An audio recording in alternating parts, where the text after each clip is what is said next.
తమ ఇళ్లకు వచ్చి బెదిరింపులకు పాల్పడుతూ వైసీపీ నాయకులు తమతో రాజీనామా చేయించారని కృష్ణా జిల్లా గుడివాడ వాలంటీర్లు ఆరోపించారు.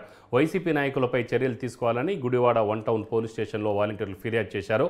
ఎలక్షన్ కోడ్ వచ్చిన తర్వాత తాము రాజీనామా చేయాలని వైసీపీ నాయకులు 1కి 10 సార్లు ఫోన్లు చేసి వేధించారని తెలిపారు.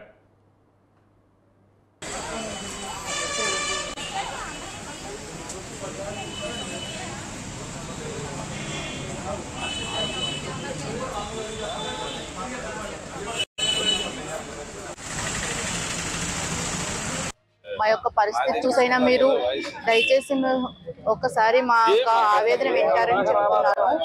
ఏంటంటే అయ్యా, మేము వాలంటరీలుగా 5 సంవత్సరాలు మేము ఏ పరిస్థితిలో ఉన్నా సరే నేను బండి మీద వెళ్ళి ప్రతి ఇంటికి వెళ్ళి ప్రతి పథకాన్ని గురించి మేమైతే చెప్పాము. రాజీనామా మేము చేయము అన్నా సరే మా యొక్క ఇన్ఛార్జీలు ఎవరైతే ఉన్నారో వాళ్ళు వచ్చి రాజీనామా చేయాలి, తప్పదు, మీరు చేస్తేనే ఎదుటి వాళ్ళు కూడా చేస్తారు అని 4-5 సార్లు వచ్చారండి.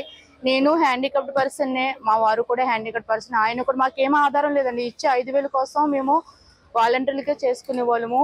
వాళ్ళు ఏమన్నారంటే మీరు రాజీనామా చేస్తే 2 months శాలరీ ఇస్తామన్నారు. నా పరిస్థితి, నేను హ్యాండిక్యాప్డ్ ఉన్న యాక్సిడెంట్ అయింది కాబట్టి ఇప్పుడు ఈ కాళ్ళు కూడా నాకు ఏం నడవనివ్వట్లేదండి. ఒకప్పుడు కర్రపట్టి నమస్కారం చెప్పుకుంటున్నామండి. మేము నగరపాడు 36వ వార్డు నుంచి వచ్చాం. నా పేరు వద్దగిరి జ్యోతి. నేను 36వ వార్డు వాలంటీర్గా కొన్ని సంవత్సరాల విధులు నిర్వహించానండి. అయితే రీసెంట్ గా ఏం జరిగిందంటే పార్టీ ఎలక్షన్ కూడా వదిలాడు.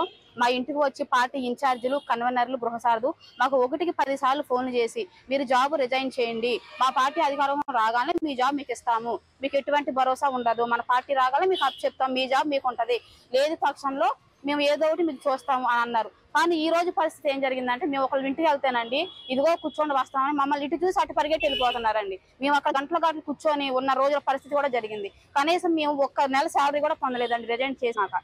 మాకు